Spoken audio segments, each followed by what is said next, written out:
요한 서신 말씀 나누고 있습니다. 우리가 요한 서신 말씀을 지금 8번째 나누고 있는데 오늘은 4장 1절에서 6절 말씀. 설교 제목도 하나님께 속한 교회다 그랬습니다. 하나님께 속한 교회는 어떤 믿음의 모습을 가지는가? 하나님께 속한 그리스도인들은 어떤 믿음의 모습을 가지는가? 그거에 관해서 나누고자 합니다. 오늘 말씀 1절에 보니까 사랑하는 자들아 영을 다 믿지 말라 그랬습니다. 조금 이따 이것도 또 한번 보겠습니다만 세상에 많은 영들이 있는데 그 영들을 잘 믿느냐 믿지 않느냐를 잘 구분해야 된다. 믿음에 관한 이야기를 하고 있는 거거든요. 한마디로 얘기하면 잘 믿어라. 근데 성경에서 얘기할 때 이제 믿음에 관한 이야기를 나올 때마다 뭐 성경은 뭐 창세기부터 요한계시록까지 믿음에 관한 얘기로 꽉 차 있으니까 그걸 일일이 다 짚어가면서 오늘 찾을 수는 없고요. 그냥 아주 단순하게 그 핵심적인 내용만 전달하면 그 믿음이라는 단어가 쓰일 때마다 그 믿음의 대상이라고 할까요? 우리가 뭐 무엇을 믿는다라고 표현할 때 그 목적어는 뭘까? 그건 오직 하나님을 얘기하는 거죠. 그러니까 하나님 외에 다른 그 어떤 것도 믿음의 대상이 될 수가 없다. 뭐 그렇지 않습니까? 세상에 있는 모든 것들은 다 변하는 것들이잖아요. 없어지는 거고 사라지는 것들이고 우리가 일반적으로 사람과 사람 사이의 관계에서 뭐 나는 너를 믿는다, 너 나 믿지라고 이야기하는 그 믿음과 오늘 성경에서 얘기하는 믿음이라고 하는 것은 완전히 다른 거죠.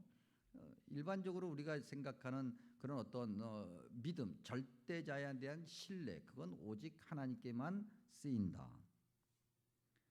그 하나님께 쓰이는 그 믿음이란 단어는 하나님과 그냥 거리를 두고 아는 것이 아니라 함께하고 그것도 아주 초밀착해서 있는 그런 믿음을 이야기합니다. 이걸 우리가 요한 계열의 요한 서신을 나누고 있으니까 요한복음과 요한 서신을 통해서 확인하면 뭐라고 표현하고 있냐면 뭐뭐 안에 거한다. 주님 안에 거한다. 주님께서 우리 안에 거한다라고 그렇게 요한 계열은 설명하고 있어요. 우리가 한번 성경을 찾아보죠. 요한 서신 보고 있으니까 요한 1서 2장 27절에 보면 요한복음도 뭐 아주 가득한데 우리가 거기까지 찾아볼 수는 없고요. 요한 1서 2장 27절 끝부분에 보면 이렇게 기록하고 있습니다. 너희를 가르치신 그대로 누구 안에 거하라? 주 안에 거하라. 그리고 28절 시작 부분은 자녀들아 이제 누구 안에? 그의 안에 거하라. 이때 그는 예수 그리스도를 얘기하죠. 주님 안에 거한다라고 표현해요. 다시 반복해서 말씀드리면 주님 안에 거한다라고 하는 것은 믿음의 모습을 이야기하는 건데 주님과 아주 가까이 있다. 초밀착하고 있다. 모든 것을 공유한다. 그런 의미예요. 그런데 이 믿음은요, 짧은 시간 동안 이렇게 완성되어 가는 것은 아닙니다. 오랜 시간이 걸려요. 오랜 시간 동안 경험으로 확인하고 그렇게 확인한 것들이 축적되었을 때 이 믿음이라고 하는 것이 어떻게 보면 자신감을 가지게 되는 거죠. 이 좋은 예가 창세기 22장에 있는 아브라함의 믿음입니다. 우리가 일반적으로 믿음의 조상 그러면 아브라함을 생각하게 되죠. 그리고 아브라함 같은 믿음을 가지기를 교회 다니는 모든 사람들이 다 소망합니다. 그런데 이 아브라함의 믿음이라고 하는 것이 하루아침에 되는 것은 아닌 거죠. 창세기 22장의 내용이 뭡니까? 하나님께서 약속하신 아들 그야말로 달랑 한 명 이삭을 주셔놓고 창세기 22장에서는 다시 그 이삭을 제물로 바치라라고 말하잖아요. 우리가 성경을 그 부분만 아는 사람들, 그 부분만 들은 사람들, 그 부분에만 집중하는 사람들은 어떻게 하나님이 정말 참 하나님이라고 하면서 사람을 그것도 자기가 약속해서 주어놓고 자기가 다시 제물로 바치라고 할 수 있을까라고 반문할 수 있겠지만 그건 성경을 잘못 보는 거예요. 아브라함의 그 창세기 22장의 믿음은 하루아침에 된 것이 아니라고 하는 것을 말하고자 함인 거죠. 오랜 시간 동안 우리의 연약함 때문에 때때로는 믿음의 자리에서 벗어나기도 하고 때때로는 믿음의 모습이 아닌 다른 모습을 일탈의 모습으로 가지기도 하지만 그럼에도 오랜 시간 동안 하나님과 가까이 있으면서 하나님과 밀착의 관계로 그렇게 지내오면서 그러한 믿음이 생겼다고 하는 거죠. 그야말로 아무나 아브라함 같은 믿음을 가지는 건 아니라고 하는 거예요. 그러니 우리가 아브라함의 믿음을 가지기를 소망한다면 아브라함 같이 행동해야 되겠죠. 무슨 일이 있어도 주님 안에 거하고 주님과 함께하고 주님만을 믿음의 대상으로 삼아야 되겠다. 요한서신도 마찬가지예요. 하나님께 속한 자는 바로 그러한 믿음을 가져야 된다. 올바른 믿음을 가져야 된다라고 말하고 있는 거죠. 그렇기 때문에 그런 믿음을 가진 사람들, 즉 하나님과 오랫동안 함께하면서 신앙 안에서 하나님에 대한 신뢰가 아주 가득한 사람은 세상을 향해서도 당당하고 담대한 겁니다. 내가 예수님을 믿는다고 하는 것을 숨길 이유가 전혀 없는 거죠. 예수님을 믿는다고 하는 것을 좀 감추고 싶고 왠지 모르게 좀 뒤로 숨기고 싶은 것은 세상에 그 무언가를 공유하고 싶을 때 그러는 거잖아요. 예를 들면 이제 날씨가 더워지고 있어요. 어디 가서 시원하게 한잔하고 싶은데 예수 믿는다고 교회 다닌다고 얘기하면 왠지 모르게 조금 거시기 해. 그러니까 이걸 잘 얘기를 안 하려고 하는 거죠. 그런 믿음은 성경에서 얘기하는 하나님께 속한 자로서의 올바른 믿음이 아니라고 하는 겁니다. 정말 주님과 함께하는 자는 담대하게 되고 당당하게 되고 내가 누구라고 하는 것을 분명하게 밝히게 되는 거죠. 그 다음에 또 성경에서 보니까 하나님께 속한 그런 교회, 속한 자의 그 믿음은 분별이라는 단어에서 확인이 돼요. 1절 후반부에 보니까 영들이 하나님께 속하였나 분별하라 그랬습니다. 우리말 성경에 처음에 그 1절에 영을 다 믿지 말라고 할 때 그 영은 단수로 표현되고 있고요. 그 다음에 영들이라고 하는 복수가 나와요. 둘 다 사실은 복수 형태를 갖고 있어요. 그러니까 한마디로 얘기하면 하나님의 것이냐 하나님의 것이 아니냐를 분명하게 나눠놓고 하나님의 것이 아닌 것들을 영들이라고 표현하고 있는 거예요. 근데 그건 문화일 수도 있고 눈에 보이는 것 보이지 않는 것 다 포함하는 거죠. 하나님이 아닌 것, 하나님이 원하시지 않는 것들에 마음을 두지 말아라. 무엇이 하나님의 것이고 무엇이 하나님의 것이 아닌지를 구분할 수 있어야 된다고 하는 거예요.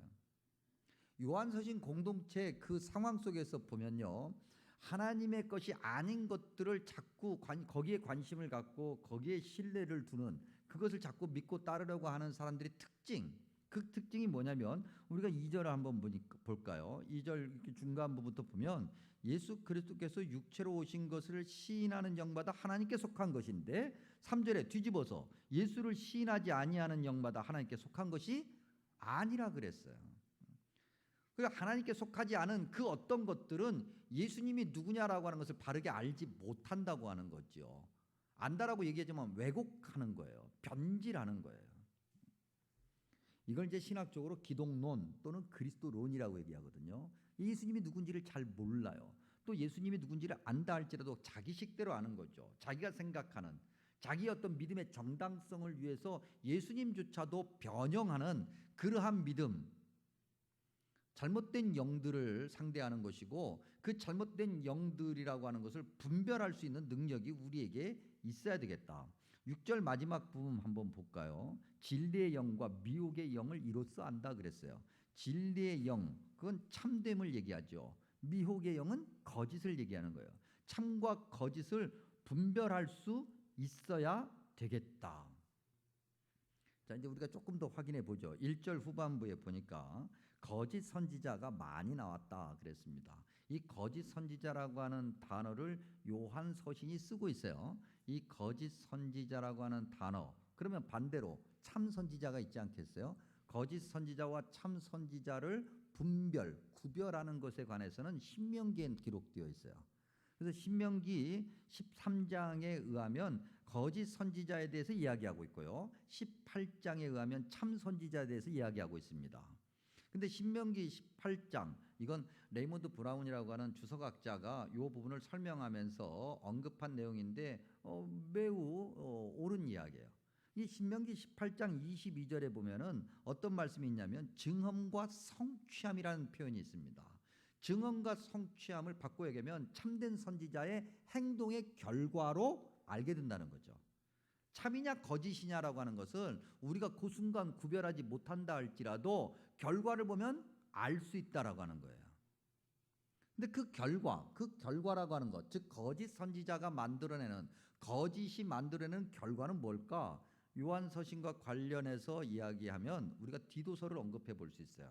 얼마 전에 우리가 새벽기도 시간에 나눴던 건데 디도서 1장 11절에 보면은 거짓 선지자들, 즉 참이 아닌 거짓, 하나님께 속하지 않은 것들이 만들어내는, 하나님께 속하지 않은 영들이 만들어내는 결과가 뭐냐면 가정들을 온통 무너뜨린다 그랬어요. 이때 이 가정은요, 우리가 생각하는 그런 가정이기도 하고요. 그 다음에 교회를 의미하기도 해요. 초대교회는요, 교회가 곧 가정이었거든요. 그래서 어느 한 가정이 자기 집을 교회로 이렇게 제공했기 때문에 그냥 제공할 수 있겠어요? 그 가정 구성원들이 다 예수님을 믿을 때 가능한 일이잖아요. 근데 그 교회가 망가지는 것은 곧 그 가정이 망가지는 것을 이야기하는 거죠. 그리고 사실 교회 자체가 믿음의 공동체, 믿음의 가정이잖아요. 근데 거짓은 하나님께 속하지 않은 영들은 그 교회를, 그 믿음의 공동체를 파괴한다는 거죠. 나의 어떤 의로움, 나의 어떤 목소리, 이런 것들이 교회를 무너뜨리고 교회를 흔든다고 한다면 그 순간 우리가 정말 하나님께 속한 자인가 아닌가를 분별할 수 있어야 돼요. 우리 자신부터. 남에 대해서만 이러쿵저러쿵 이야기할 일이 아니라 말이죠. 그러한 분별함을 성경에서 이야기하고 있는 거예요. 그런데 우리가 정말 알아야 될 것은, 그러면 어떻게 해야 그런 분별력을 가질 수 있느냐는 거죠. 어떻게 해야?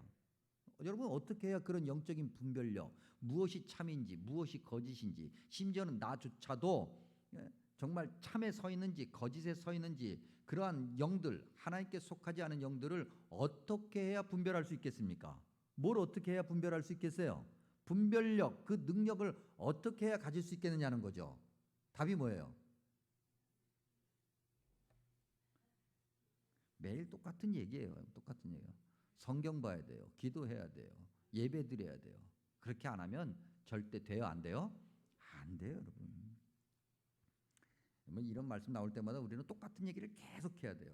우리가 지금도 역시 마찬가지입니다만, 예를 들어서 대학 그 시험에서 만점 받은 학생들이 있으면 꼭 매년 인터뷰하잖아요. 언론사들이 찾아가서 인터뷰합니다. 어떤 예능 프로그램에서도 초대해서 막 인터뷰하죠. 그러면 사회 보는 사람들이 이제 하도 들은 얘기니까 뭐라고 얘기하냐면, 어떻게 공부하셨어요? 라고 얘기하면서 맨날 예스복스 맨날 했다는 그런 거 얘기하지 말고 다른 거 얘기해 보라고. 그러면 이야기하는 학생이 뭐라고 그래요? 똑같은 얘기 또 해요. 예스복스 했대잖아요. 바꿔 얘기하면 매일 공부한 거예요. 매일 공부하는 학생하고 어쩌다 한번 공부하는 학생하고 결과가 다른 건 당연한 거예요, 여러분. 간혹 가다가 유튜브 같은 거 어쩌다 한 번씩 보면 말이죠. 요즘에 아주 이 격투기 UFC라고 하죠. 거기에 전문 선수하고 길거리 싸움꾼하고 이렇게 대련하는 것들이 있어요. 길거리 싸움꾼도 말이죠. 자기가 한 번도 져본 적이 없다는 거죠. 그래서 프로 선수에게 와서 도전장을 내밀어요. 그리고 가차없이 얻어맞고 가요. 안 되는 거예요. 매일매일 훈련하면서 몸을 다지는 사람하고 어쩌다 한 번씩 자기의 덩치 믿고 힘 믿고 그런 사람하고 맞붙어 가지고 자기가 이길 수 있을까? 그야말로 안 되는 거예요. 매일매일. 세상 원리도 그런데 영적인 원리는 말할 것도 없어요. 여러분, 성경 한 번도 일주일 내내 한 번도 안 보고 말이죠. 어디서 그냥 주워 들은 것만 가지고 내가 영적인 분별력을 가지고 참과 거짓을 구분할 수 있고 내 안에 있는 참과 거짓을 구분할 수 있다? 누가 그래요, 여러분? 절대로 안 돼요. 심지어는 목사조차도 안 된다고 그랬잖아요. 목사조차도 안 되는 거예요. 그러니 매일매일 성경 봐야 된다고 얘기하는 것이고, 그래서 매일매일 기도해야 된다고 얘기하는 거죠. 그럼 우리는 또 질문해 봐야 돼요. 도대체 기도한다는 건 뭘 얘기하는 겁니까? 성경을 보고 기도해야 되는데 성경이 거울 같다 그랬어요. 여러분, 거울 보시면서 뭘 하십니까? 거울 보면서 거울 볼 때마다 나는 왜 이렇게 완벽한 거야? 그런 사람들은 생각보다 없어요. 혼자 거울 보면서 나는 왜 이렇게 완벽한 거야? 만약에 그런 사람이 있다면 우리는 옆에서 잘 지켜봐야 돼, 그 사람을. 근데 거울 보면서 대부분 뭐 합니까? 뭐가 틀린 건 없는지, 내 혹시 머리 모양이 엉망은 아닌지, 내 옷에 혹시 흐트러짐은 없는지 확인하잖아요. 자기를 고친단 말이죠. 하나님의 말씀이 그런 거예요. 하나님의 말씀에 자꾸 나를 비추면서 나를 고쳐야 되거든요. 어쩌다 한 번은 안 되는 거죠. 그러니까 매일매일 고치는 거예요. 매일매일 하나님 말씀을 듣고 하나님 말씀을 읽고 묵상하고, 그러면서 거기에 비춘 나는 도대체 어떻게 살았을까? 내 언행은 무엇일까? 그렇게 매일매일 해야만이 그런 분별력을 가질 수 있다. 안 하면 안 돼요, 여러분.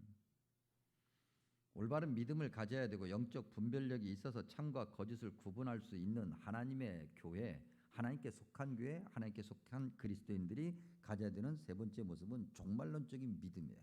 종말론적인 믿음. 우리가 종말에 관해서 얘기할 때는 우리가 일반적으로 궁극적 종말에 관해서 생각하는 경우가 많아요. 즉 주님께서 다시 오심, 세상의 끝, 뭐 이런 거 말이죠. 근데 정말 우리에게 중요한 건요, 그 세상의 끝이 아니라 오늘 우리의 생명의 끝이에요. 개인적인 종말이 정말 우리에게 중요한 거예요. 왜냐하면 궁극적인 종말은 주님의 영역이에요. 주님께서 하시는 거거든요. 근데 우리 삶에서 정말 우리가 피부로 느끼는 것은 우리 개인의 종말이잖아요. 우리 개인의 죽음 말이죠. 목사님들 모임에 이렇게 있으면 뭐 간혹 가다가 그런 일들이 종종 발생을 합니다.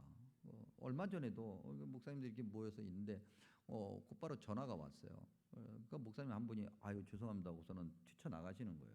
그리고 다시 돌아와서 하시니까 네, 좀 가봐야 되겠다고, 교회에 좀 일이 생겼다고. 무슨 일이 생겼겠어요? 여러분 교회에서 말이죠, 목사님에게 전화할 때 말이죠, 목사님께서 사신 로또가 당첨됐습니다, 그런 일은 없어요. 그런 일은 뭐 여러분 뭐 절대 없어요. 목사님 세상에 1등이래요. 뭐 그런 일은 없어요. 목사님 뭐 교회 한쪽에 창고를 팠더니 막 황금이 한 그냥 만돈 있어요. 그런 일은 없어요, 여러분. 대부분 교회에서 목사님에게 전화 오는 것은 무슨 일난 거지. 교인들에게 일나고 말이죠. 그 중에 하나가 너무나도 슬픈 건 늘 별세 소식을 들을 때예요. 얼마 전에도 목사님 한 분이 새벽에 말이죠, 새벽기도 오시는 집사님과 인사하고 뭐 편하게 대화하고, 그런데 그분이 11시에 회의해서 11시 한 10분 정도에 전화 받고 뛰쳐나갔으니까 불과 몇 시간 후에 별세 소식이에요. 우리는 알 수 없는 거예요, 여러분. 우리가 우리의 시간 한 치 앞을 어떻게 내다볼 수 있어요? 아무도 내다볼 수 없어요. 우리의 그 개인적인 종말 말이죠. 그래서 우리는 2장 18절에서 확인했던 것처럼 항상 마지막 때를 살아가는 그리스도인다운 모습으로 살아가야 되겠다. 요한계시록 16장 15절에서 주님께서 뭐라고 말씀하십니까? 내가 도적같이 오겠다 그랬어요. 도둑이 무슨 예고하고 와요? 갑자기 오는 거거든요. 일부 예배 때도 말씀드렸는데 제 주변에 이와 비슷한 이야기 이제 두 사람이 있습니다. 하나는 제 친구인데 이 신경과 의사예요. 오랫동안 수십 년 전도하려고 그러는데 조언처럼 참 안 돼요. 근데 이 친구가 대학병원에서 전문의로 있을 때 이제 응급실에 실려오는 신경과 환자들에 관한 이야기를 했었어요. 그러니까 응급실에 실려오는 신경과 환자가 예를 들어서 3명이 있다. 그러면 그 중에 1명 내지 2명은 그날 저녁에 죽는다. 그런 거예요. 그러니까 매일 저녁 죽음을 보는 거예요. 그게 신경과 의사의 모습이에요. 응급실에서 보는. 그 죽음을 그렇게 매일매일 보면서 삶이 너무나도 허무하고 사람이 뭐 어쩌고저쩌고 얘기해요. 그래서 제가 그랬어요. 그렇지, 매일 네가 죽음을 보잖아. 그러니까 네가 교회 다녀야 되겠지. 에이, 그건 아니지. 왜 그거하고 이거하고 별개예요? 얼마나 중요한 거예요. 그렇죠? 제가 이제 가까이 있는 어떤 친구 중에서 장례 지도사를 이제 직업으로 삼은 친구가 있습니다. 그래서 참 그 젊은 나이에, 어린 나이에 장례 지도사를 하면서 자기에게 딱 맞는 직업을 찾았다는 거죠. 얼마나 참 기특하고 참 감사한지. 그러면서 매일매일 그 죽음에 관한 이야기를 해요. 그래서 제가 그랬어요. 그렇지, 네가 장례 지도사로서 죽음을 다 이렇게 보니까 어떻더냐. 참 예수님밖에 소망이 없지. 그랬더니 그냥 웃고 말아요. 에휴 뭐. 우리는 너무나도 개인적인 종말에 무감각해요. 근데 교회 밖에 있는 사람들이 그런 건 뭐 그럴 수 있어요. 하나님의 그 약속하신 영생을 모르니까. 근데 교회 안에 있는 우리가, 하나님께 속한 우리가 개인적인 종말, 그 종말론적인 신앙을 안 가진다? 이상한 거잖아요, 그건. 우리가 언제 죽을 줄 알고 주님 앞에 섰을 때 우리가 당당하고 담대하고 말이죠. 기쁨과 감사로 주님 이 정도면 되지 않았습니까? 주님께서 그래 그 정도면 됐어, 너 훌륭해, 이럴 수 있어야 되는데 주님 아이고 내가 깜빡하다가 홀딱 왔는데 잠깐만 갔다 오겠습니다 다시. 안 되는 거예요. 죽고 나면 끝인데. 그래서 늘 긴장하는 종말론적 믿음이 있어야 되겠다. 하나님께 속한 그리스도인들이 가져야 되는 믿음의 모습, 또 다른 것은요, 우리가 어디에 속해 있는지 우리의 정체성, 소속감, 이걸 분명히 알아야 된다. 1절과 4절과 6절에 보니까 우리말 번역에 뭐뭐에 속하다라고 표현되어 있는 거, 원래 원문은요 뭐뭐로 붙어 나왔다는 거예요. 뭐뭐로부터 나왔다, 뭐뭐에서 나왔다고 하는 것은 기원을 얘기하잖아요. 뿌리를 얘기하지 않습니까? 뿌리, 우리의 뿌리가 어디에 있는가 보니까 하나님께 있다 그랬어요. 우리의 뿌리가 하나님께 있는 거예요. 근데 그 하나님은 어떤 하나님인가? 4절에 보니까 세상에 있는 자보다 크시고 세상을 이긴 분이다. 창조주 하나님, 전능하신 하나님께서 세상을 이기시는 분이기 때문에 우리의 근원이 하나님께 있다고 한다면 우리도 세상을 이길 수 있다 없다? 있다. 근데 요즘 그리스도인들이 보면 참 답답해요. 세상을 이길 수 있는 그리스도인들이 세상에 끌려다니는 거죠. 먹고 사는 문제 때문에 끌려다니고 이렇게 저렇게 해서 끌려다니고 저래서 끌려다니고 너무나도 안타까운 건 세상의 틀대로 세상의 논리대로 세상의 가치관대로 교회가 움직이는 거예요. 그럼 세상에 참 많은 틀이 있어요. 그 뭐 아주 단순하게 예를 들면 말이죠. 교회 안에서 정치 얘기하면 돼요, 안 돼요? 왜 안 돼? 왜 안 되는데? 우리는 이미 전제가 있어요. 그 왜 안 된다고 하냐면 정치 얘기하면 싸우거든요. 정치 얘기하면 싸워요. 누구는 여당이고 누구는 야당이고 누구는 좌파고 누구는 우파고 그래서 싸운다고. 왜 교회 안에서 세상의 것을 이야기하면서 왜 싸우는데요? 말이 돼요, 안 돼요?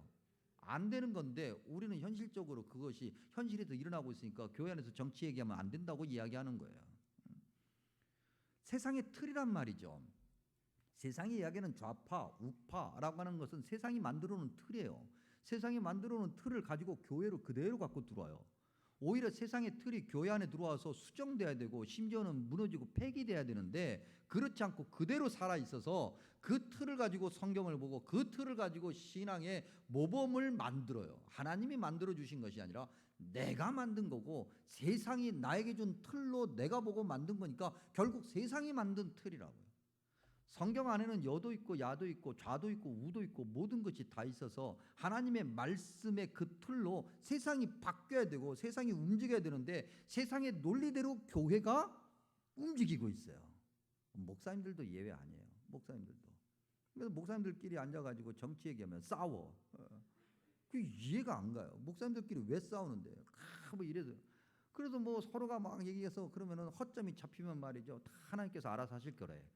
뭐 하나님께서 어디서 뭘 어떻게 하실지 하나님 입장에서 생각해보면 참 하나님 힘드실 거예요. 어떻게 하라고? 하나님께서 말씀하시고 내가 뭘 어떻게 해야 되겠냐? 네 편을 들면 네가 서운하겠다고 그러고 네 편을 들면 얘가 서운하겠다고 그러고 왜 우리가 그래야 돼요? 세상에 끌려다닌단 말이죠. 교회 안에 세상의 모든 것들이 다 뭉그러져야 되고 없어져야 되고 교회가 만들어 놓은 그런 어떤 하나님 말씀의 틀이 세상을 움직일 수 있어야 되는데 그렇지 않고 이게 완전히 뒤바뀐 오늘의 모습 우리가 큰 문제가 있는 거죠. 정말 우리가 하나님께 속했는지 아닌지 확인해 보야죠. 세상에서 치열하게 싸우던 사람들도 교회 안에 들어오면 말이죠. 마음이 편안해지고 몽글몽글해지고 말랑말랑해져야 되는데 오히려 교회 안에서 말이죠. 우와 이건 문제가 있다. 또한 오늘 말씀에 보니까 우리의 말을 들으라 그랬어요. 이 우리는 영적 지도자잖아요. 물론 영적 지도자가 이런 말을 할 때는 영적인 책임성을 전제하는 거예요. 여러분 교회는 상하 구조가 아니라 앞뒤 구조라 그랬어요. 영적인 지도자가 어떤 길을 어떻게 가느냐에 따라서 성도들이 그 뒤를 따라갈 때 죽고 사느냐가 결정되는 거예요. 그 영적인 지도자가 잘 갈 수 있도록 우리가 기도하고 그냥 따라가야 되는 거죠. 근데 왜 가느냐 이렇게 하느냐 저렇게 하느냐 이건 문제고 저건 문제고 그러면 길을 갈 수가 없어요. 결국 이렇게 저렇게 갈짓자로 가다가 길을 잃고 헤매버리는 거죠. 하나님의 말씀 가운데서 우리가 올바른 신앙을 가지려고 한다면 바로 이런 믿음 말이죠. 하나님께 순종하고 영적 지도자의 말에 순종하고 세상의 틀이 아니라 성경의 틀로 세상을 바라보고 그렇게 해야 된다. 그러고 보니까 아까 우리가 봤던 하나님 말씀으로 우리 자신을 살펴보고 난 다음에 그 하나님 말씀, 거울의 하나님 말씀이 이제는 창이 되어서 그 창으로 세상을 바라봐야 되는 거죠. 세상이 주는 창 말고 말이죠. 그것이 하나님께 속한 자의 올바른 믿음의 모습이다. 하나님께 속한 자의 믿음의 모습 지금까지 확인한 걸 정리해 보면 올바른 믿음을 가져야 되고 영적 분별력이 있어서 참과 거짓을 구분할 수 있어야 되고 종말론적 믿음을 가져야 되며 우리가 어디에 속해 있는지 영적 정체성을 확인해야 된다 그랬습니다. 그리고 이 모든 것은요, 둘 중에 하나를 선택하는 것에서부터 시작을 해요. 하나님께 속했느냐, 하나님께 속하지 않았느냐, 하나님의 것이냐, 하나님의 것이 아니냐, 선이냐, 악이냐, 둘 중에 하나예요. 요한복음을 비롯해서 요한 계열은요, 계속해서 이 둘을 대립시킵니다. 그래서 뭐 세상과 교회, 세상과 하나님, 참과 거짓, 자꾸 이 둘을 대립시켜요. 왜 둘을 대립을 시키냐면은 그 정도로 중요하다. 둘 중에 하나를 선택하는 것이. 그래서 요한계시록에는요, 전쟁이라는 단어가 자주 등장해요. 그리고 전쟁의 묘사가 등장을 하죠. 그 정도로 우리가 긴장감을 가지고 아주 피와 식별을 분명하게 하면서 살아야 된다는 거예요. 그리스도인들은 그래야 되는 거죠. 우리가 살아가는 이 삶의 자리는요, 영적인 전쟁터예요. 전쟁터. 군대 다녀오신 분들 다 아시지 않습니까? 군대를 안 갔다 와도 상식적으로 다 아는 거예요. 군인이 말이죠, 훈련받지 않고 군인이 날마다 긴장감을 가지지 않고 군대가 하나가 되지 않으면 싸움에서 이겨요, 져요? 져요. 100점 100패예요. 그렇게 날마다 훈련하고 날마다 하나가 되어서 말이죠, 그렇게 전우회로 똘똘 뭉쳐서 싸움터에 나가도 이길까 말까인데, 그러지 않아요? 그런데 날마다 흐트러져 가지고 영적 긴장감은 하나도 없고, 아유 뭐 꼭 둘 중에 하나 해야 돼, 뭐 세상에 많은 것들이 있는데 다 서로 좋아해 가면서 살면 좋지 않겠어? 여러분, 그럴싸해 보이지만 거기에 속으면 안 됩니다. 소위 뭐 상생, 화합, 조화, 뭐 종교 간의 뭐 다양성, 여러분 그거 다 좋은 말이에요. 그런데 예수 그리스도만이 우리의 유일한 구원자시라고 하는 것을 타협하는 순간부터는 피와 식별이 구분이 안 되고 적군인지 악군인지 몰라가지고 다 같이 죽는 거예요. 거기는 상생도 없고 화합도 없고 조화도 없고 아무것도 없어요, 여러분. 그러니 예수 그리스도만이 구세주, 유일한 구세주고, 내가 오늘 당장 죽어도 천국에 갈 수 있다는 확고한 믿음, 주께서 우리에게 약속해 주신 거잖아요. 그 믿음을 분명하게 붙잡고, 그래 내가 긴장감을 가지고 주님이 원하시는 대로 항상 훈련하면서 살아가리라, 이래야 되는 거예요. 어느 장로님이 어느 날 이제 이렇게 목사님들하고 이렇게 대화를 하는데 그런 말씀하셨어요. 종종 듣는 얘기예요. 목사님들이 종종 듣는 얘기고, 심지어는 저도 여러분들한테서 들은 적도 있어요. 목사님, 성도들이 삶이 일주일 동안 얼마나 힘든지 아십니까? 목사님들은 너무 성도들의 삶을 모른다는 거예요. 그 먹고 사는 게 얼마나 힘든지 잘 모른다는 거죠. 여러분, 그런 얘기 들을 때마다 저 서운합니다. 먹고 사는 거 우리도 똑같이 먹고 살아요. 목사님들도. 목사님들은 날마다 뭐 요즘에 이슬이란 단어 쓰면 안 돼. 그 브랜드를 바꿔야 돼. 목사님들 뭐 물만 먹고 사는 줄 아십니까? 똑같이 밥 먹기 위해서 날마다 고민하고 말이죠. 날마다 정말 이 가정 경제의 그 살림을 놓고 고민하고 말이죠. 자녀를 어떻게 교육시켜야 될까? 그 자녀들이 맨날 뭐 학원비 뭐 등록금 달라고 그러고 뭐 사 먹기 뭐 달라고 그러고, 그러면 날마다 고민이 돼요. 사는 건 사실은 다 50보 100보예요. 먹고 사는 거 치열한 거 다 알아요. 그렇게 삶에서 치열한, 직장에서 그렇게 치열한 그러한 어떤 그런 지친 삶을 가지고 일주일에 한 번 교회에 오면, 교회 와서 목사님을 통해서 위로와 평안의 설교를 듣고 그렇게 힘을 얻고 나가야 되는데, 목사님들이 교회 오면 날마다 혼낸다는 거지. 이래서 문제고 저래서 문제고 말이죠. 날마다 혼내는 설교만 하니까 성도들이 은혜가 안 된다는 거예요. 여러분, 우리는 그래서 안 되는 거예요. 그래서 안 되는 거예요. 거 봐요. 안 된다고 지금 계속 배경음악이 깔리잖아요. 중요해요, 여러분. 왜 우리는 날마다 우리가 원하는 걸 듣고자 해요? 우리가 원하는 것을 들어가지고 우리가 잘 돼요, 여러분? 그건 어쩌다 한 번, 아니면 뭐 얼마 전에 우리가 말씀 부흥회를 통해서 막 위로받고 막 즐거웠던 것처럼, 또 도전도 됐던 것처럼 그러면 충분해요.